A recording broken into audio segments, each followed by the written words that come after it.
is focused on the dental and alveolar relation, and the level 2 is now we add into the sagittal, scatosagittal component. Then the level 3 is what's the affection or influence in the vertical dimension to the protrusion problem. And the level 4 is sometimes patients not only have the problem in one dimension, they are three-dimensional problems. So when we have to treat this kind of patient, what's our considerations to give them the comprehensive treatment result? Now let's go to the level 1, the dental alveolar. We can use this paragraph to analyze what's the point A, the A point to the vertical to represent the bone position, and the upper incisor inclinations to check what's the inclinations. So there are 4 scenarios.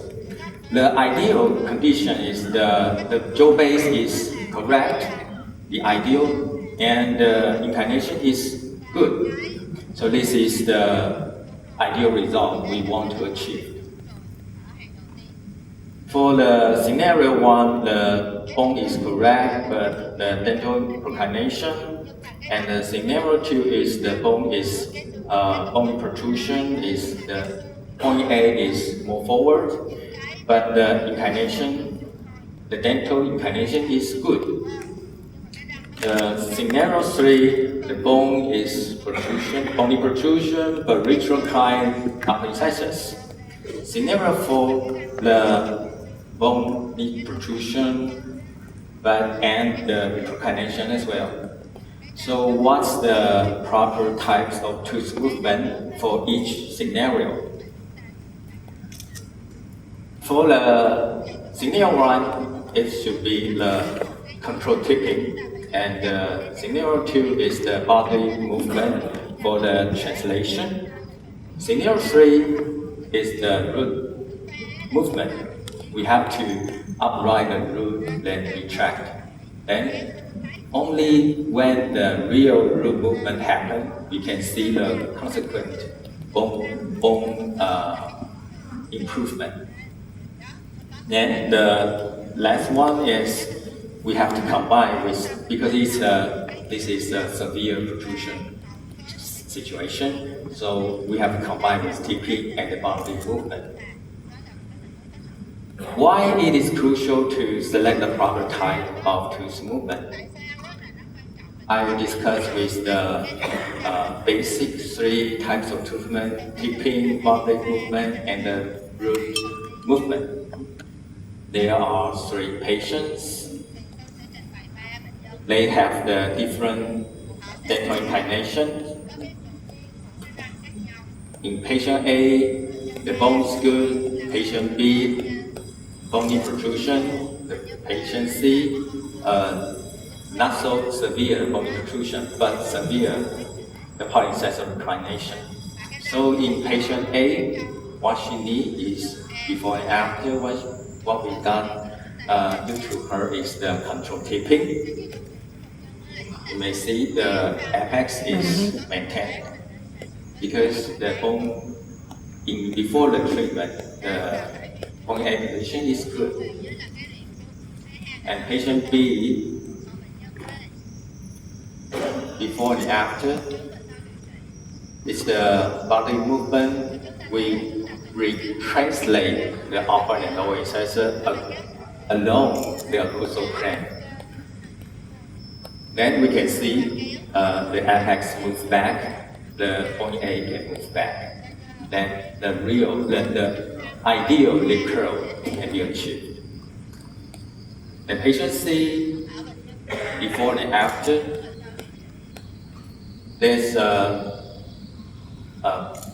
big amount of root movement, so we can improve the upper incisor inclination from 82 to 104. So we can see the A to empirical before treatment is positive one and improve to negative one. So that's why we can give her an ideal lip curl. So how to achieve a proper tooth movement? With the reticular wire in an edgewise bracket, actually the common result is the uncontrolled tipping.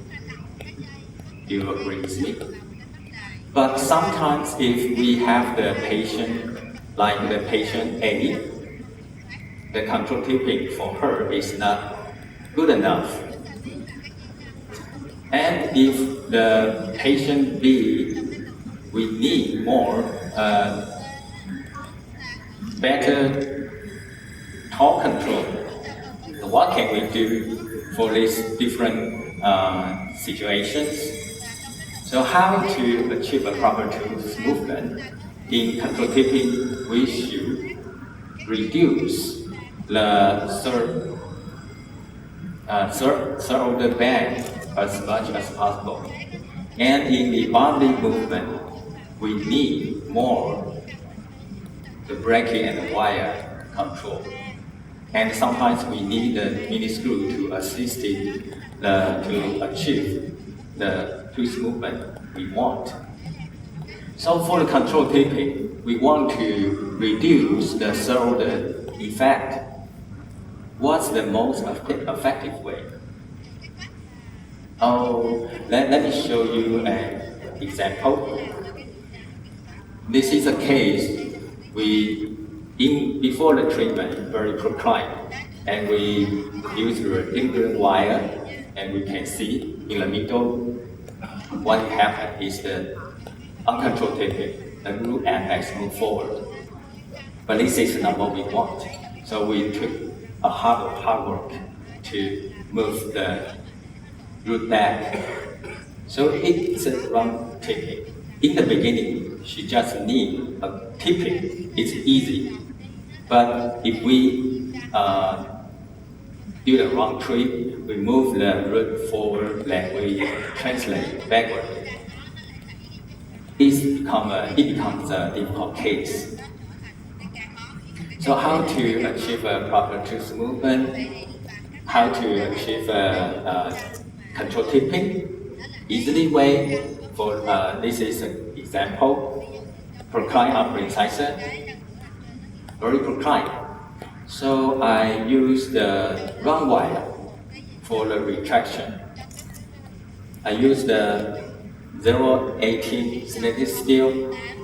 In the lower arch, I need more control of the top, so I retraction in the reticular wire.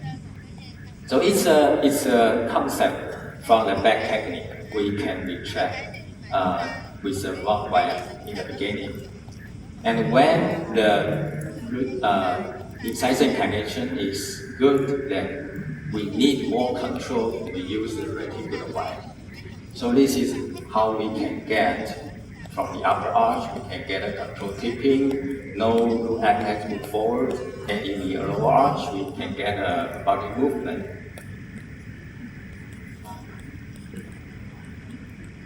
Another example, cross triangle by massive protrusion.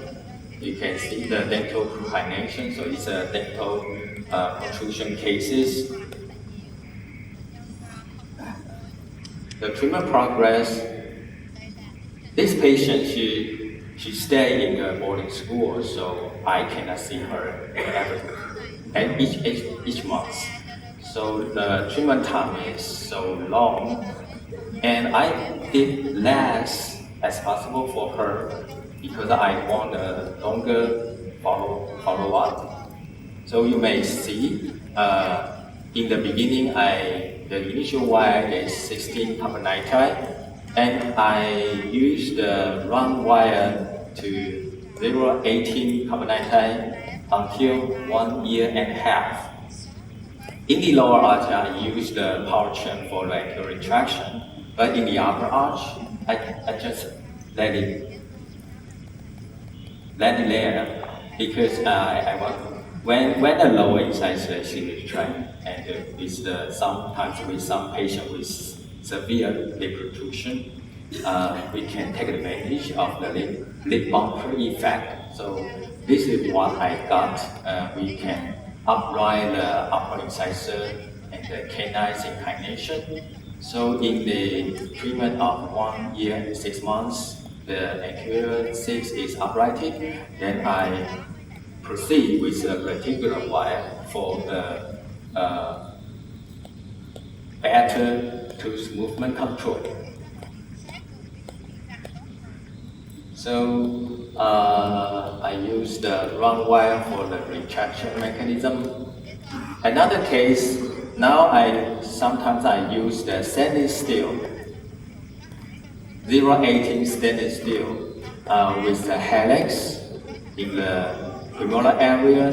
It's for, and we can give a gable band. When we engage in the posterior, the gable band can provide intrusive force for the anteriors, and we can use the line power chain to the helix. So this simple mechanism can provide a line force of intrusion and retraction, and less of the effect. So we can get a control taping result before and after. Before and after. So for this patient, do we need mini screw to treat these severe dental procrastination cases?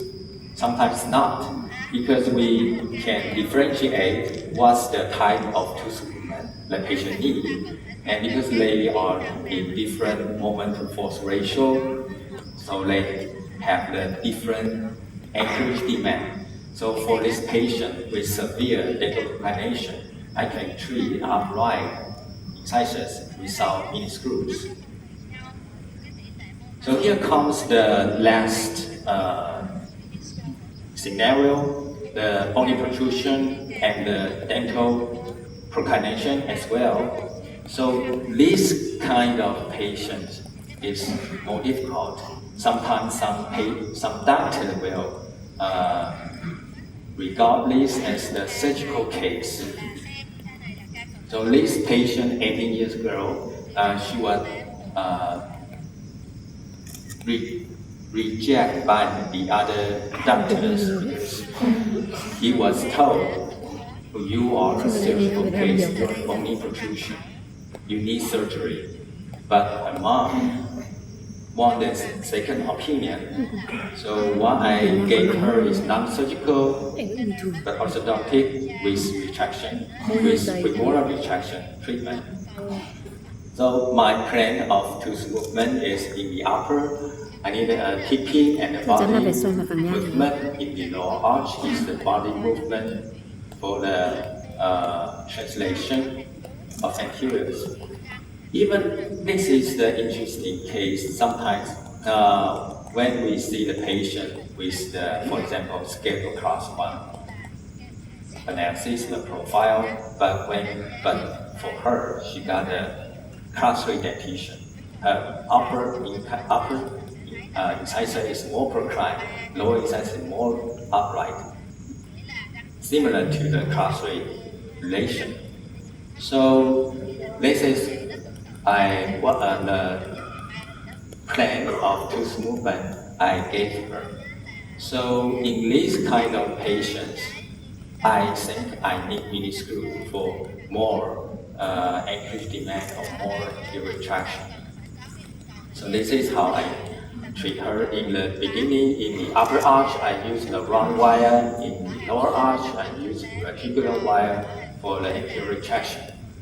And in the middle, I use the mini screw to provide intrusion and retraction component. In the lower arch, the passive archway is not good enough. I need more wire banding to provide a larger torque for better tooth control. In the end of treatment, there's a also can a little bit, so I use the cantilever spring to correct the canting.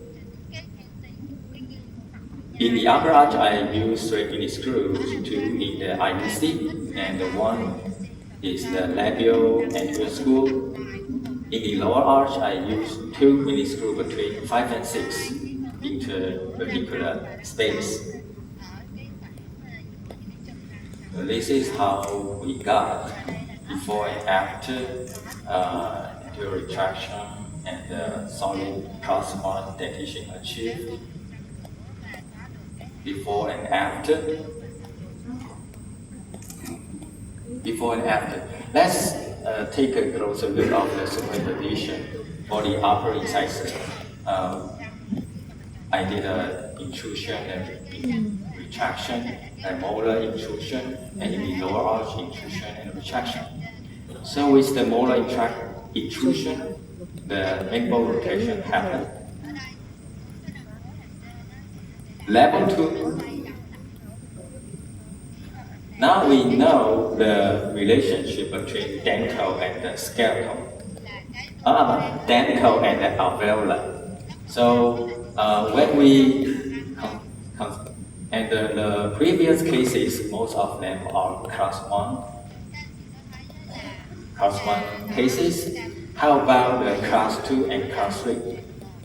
So in class 2 case, we need to focus on the upper incisor for the bodily movement, maximum retraction, and in the third class 3 cases, we should focus on the lower incisor to give a bodily retraction. Then we can get the best improvement of the lip curvature and the facial aesthetics. But I'm greedy. I want to treat all my patients with uprighted front teeth, no matter how the class 1, class 2, class 3.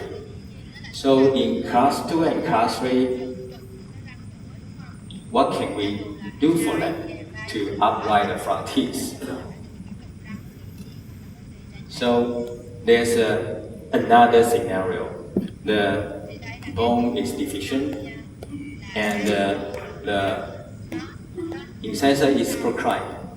So in this scenario, what the patient needs is the uncontrolled taping or root uprighting, because there's no space for the crown to tip back. If we want to straighten the front teeth, what the patient can have is the upright root labially, then we can get a straightened front teeth. But here comes the problem. So that means we have to move the root outside the bone. Is it possible? Is it safe? The theme of this conference is expanding the limits in orthodontics. So I want to try. So the second question is, can we increase the bone housing before we move the tooth? Then we can apply the labial retard in those bone deficient cases. This case, class 1 low angle, proclined upper and lower incisors, little girl, 14 years old.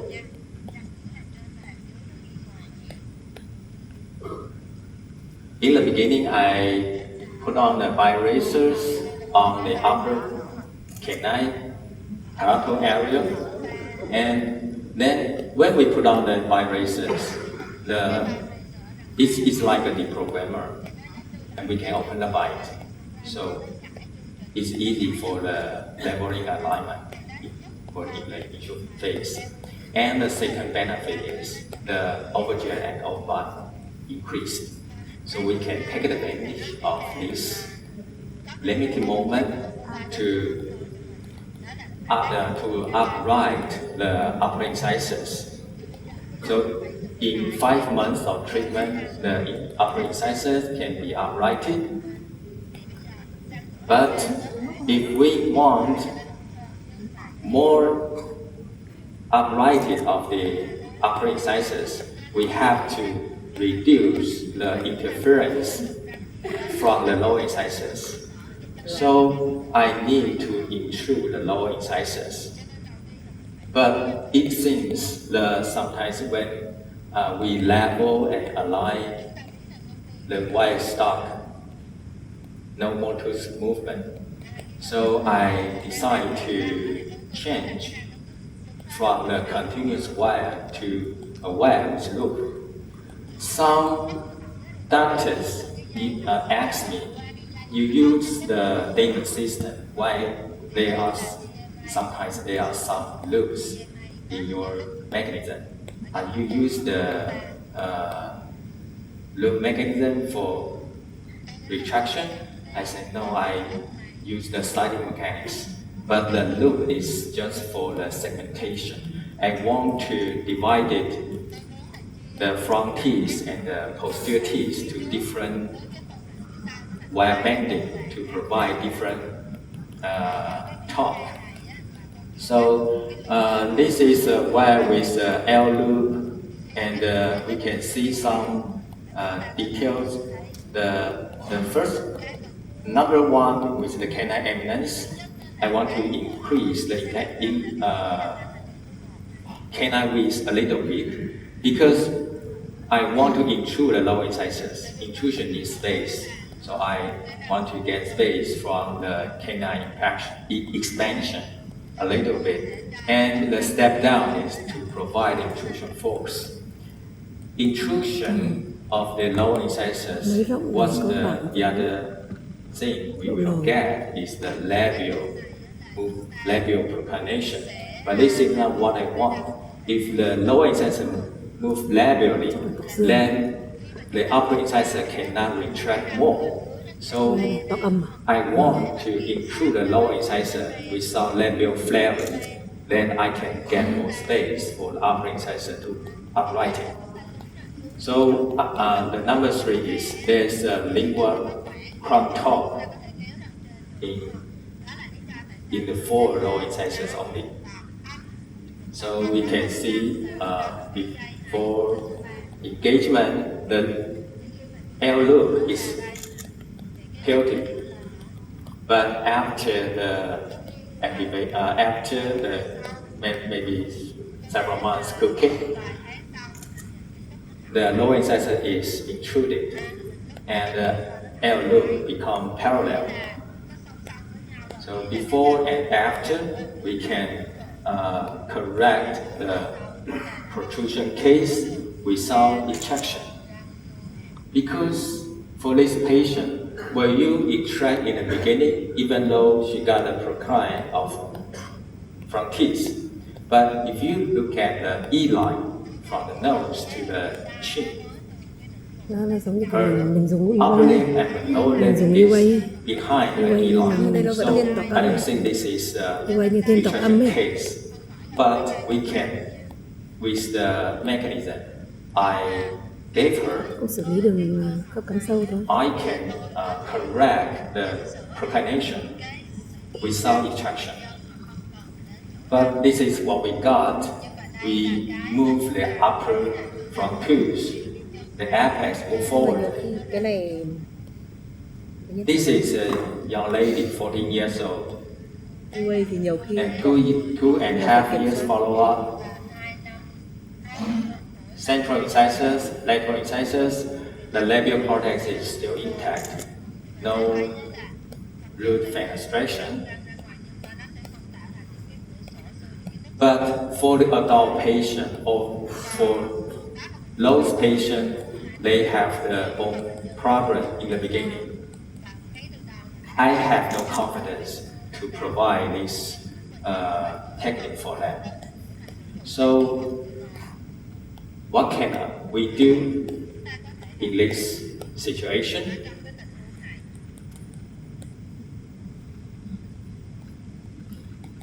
With the flap surgery, we can see a severe bone resection, there's almost no labial cortex. So in this case, I want to upright the lower incisors, labially push the root forward. Am I insane or I'm too crazy? Let's look at the cross-section of the CT. So, but with the peritoneal-assisted osteogenesis orthodontics (PAO) surgery, we perform a bone graft on the labial side, and we give a labial root top of the lower anteriors with the 1725 PMA. This is what we got. With 6 months of treatment, we can we can upright the lower incisors with the root movement to the labial successfully, and we take a closer look of the bone. Not just the labial bone increase, but the lingual bone is increased as well. Another case, 18 years old girl, mild crowding, mild protrusion, but severe procline upper incisors. So for me, this is another extraction case as well, but I want to improve the proclination. So what can I do? Not extraction, but I want to upright the front teeth with labial root top. A similar procedure. This is the photos after the bone surgery, and when the flap is healed, now it's time for the root top. So this is a wire before engaged and after engaged, and we can expect the activation of the reticulum wire to provide a labial root top. So we can treat the protrusion without extraction. Before and after, the incisors can be uprighted and the lip curvature can be improved. From the supine position, we can upright the root and to the labial side, and the labial cortex increased. Before and after. And this is the 5 years follow-up with the increased labial and lingual plate. It provides excellent stability. So you may see there's no lingual fixed retainers, and the alignment keep well. We just finished the class 2 of the mandible deficiency. And how about the class 3? Class 3 usually we can see is the maxillary deficiency with the retruded point A. So for this patient, severe crowding, severe protrusion, it is an extraction case definitely. But if we just extract the premolar, the extraction space is just for the crowding. So there's no space for more retraction. So what I want to do is, can we increase the maxillary skill base? Now we have the maxillary scale expansion. So with the after the expansion, there's more space created for the decrowding. After the decrowding, there's some space left for the anterior retraction. Then if we need more retraction, we might use another mini screw for the molar visualization and space regain. Then we can provide more space for anterior retraction. We just finished the relation with the sagittal, sagittal. And what's the vertical component? Sometimes in some patients, high angle and low angle patients, can we change the reference point? Because for those patients, low angle, the Hogonian is more forwardly, and the high angle, the chin backward rotation, Hogonian is too backward. So the reference point is wrong. So if we just focus on the incisors retraction, we might retract in low angle patient, we might retract too much, then we will gain the patient issue. And for the high angle patient, maybe more angle retraction is not enough, but the patient's profile is not improved because of the chin is still there. So the concept for me is, in low angle case, we should design the intrusive mechanics as possible.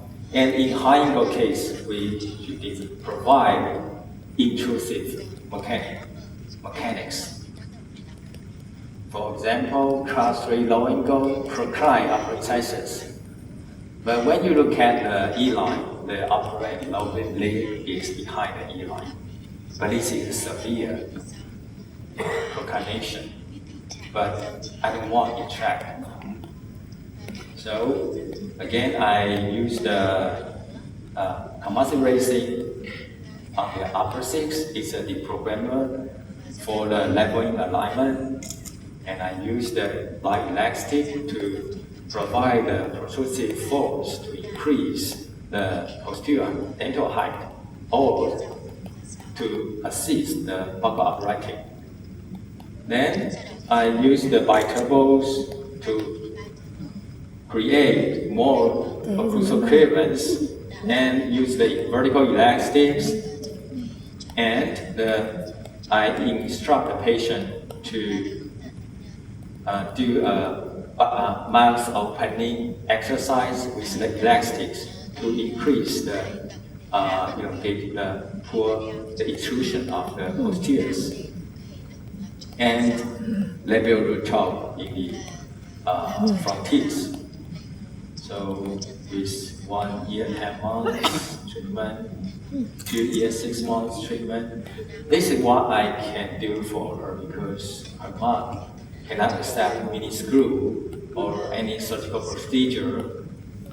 So that's what I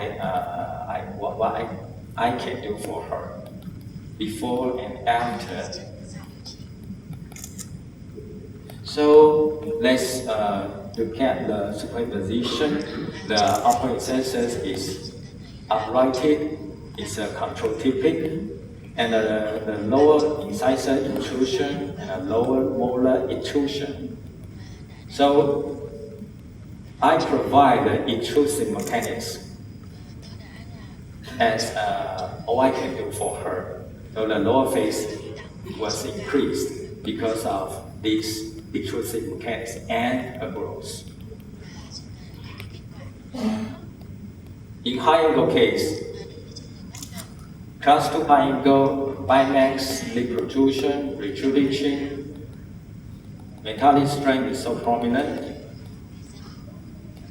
In the mid-course of treatment, the interaction space is reduced to the half, but the lip is still so protrusive.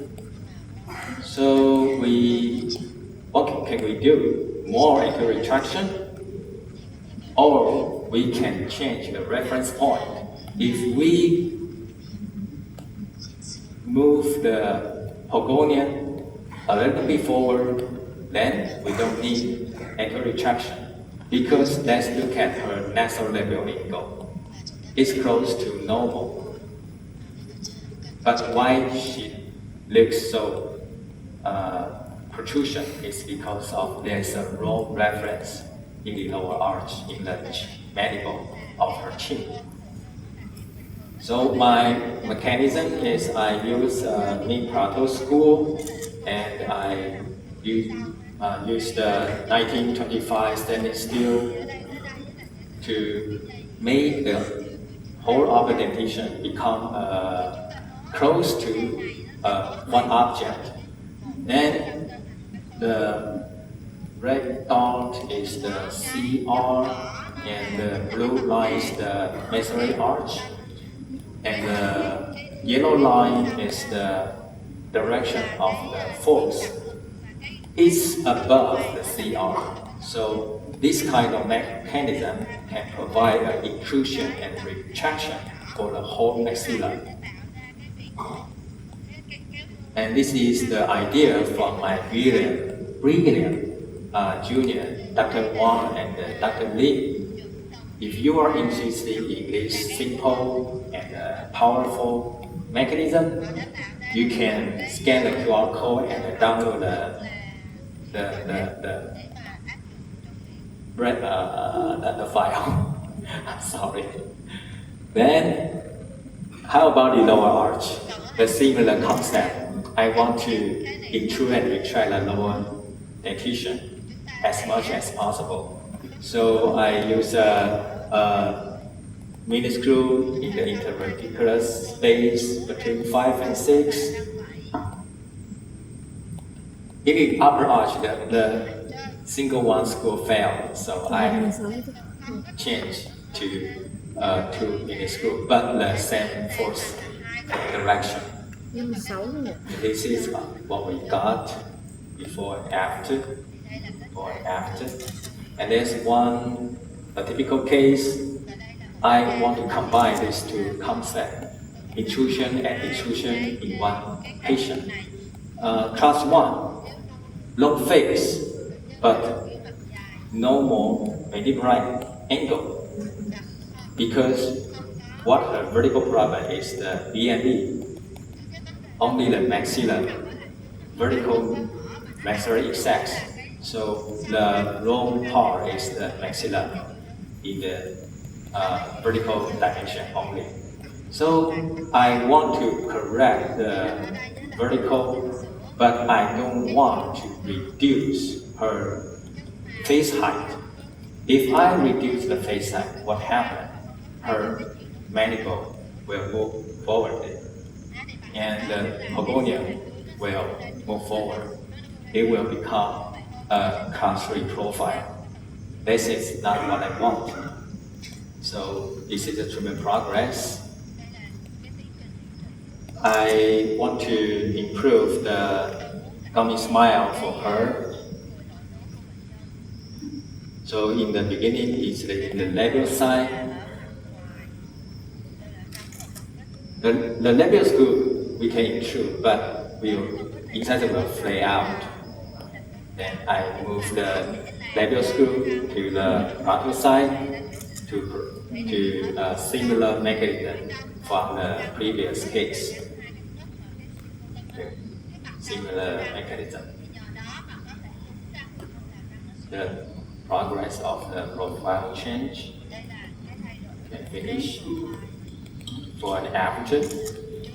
In the upper arch, we provide an intrusive mechanism, and in the lower arch, I instruct her to use the elastic to compensate the upper molar intrusion. So eventually, the face height is maintained. Now let's move to the last level, combined with the 3-dimensional considerations. 21 years old lady, class 2, retracted mandible, high angle, and open bite, upper arch, narrow, mild protrusion. All of her problem is mild, but when there are so many small problems combined in one single patient, it's a big problem. So there are 3-dimensional problems in vertical, sagittal, and transverse. What's the proper treatment sequence? When there are so many problems exist in one time, we have to figure out logical sequence to fix one by one. So this is the treatment progress. I use the segmented in the beginning, not for mouse bracketing. You can see the open bite is improved gradually. So what's the sequence? It should be transverse first, then vertical, then sagittal. Let's take a closer look of my mechanism. In the beginning, I use the buckle screw only, because in the buckle screw we can intrude and flare. At this moment, the buckle taping can provide expand of the upper arch. So at this time, it's not a side effect. This is the effect what I want. Because this is transverse deficiency in the dental alveoli only, so I don't want the scale expansion. And after the arch expand, I want to improve the vertical problem. So I put on two screws in the palate to provide a parallel intrusion force. Then, after the intrusion problem is corrected, the mid screw can provide a sagittal direction for the anterior retraction. So this is the treatment progress. We can conquer the problems one by one. And this is some example for the parietal screw. We can provide the different force direction, provide different types of tooth movement. So this is what we got before and after.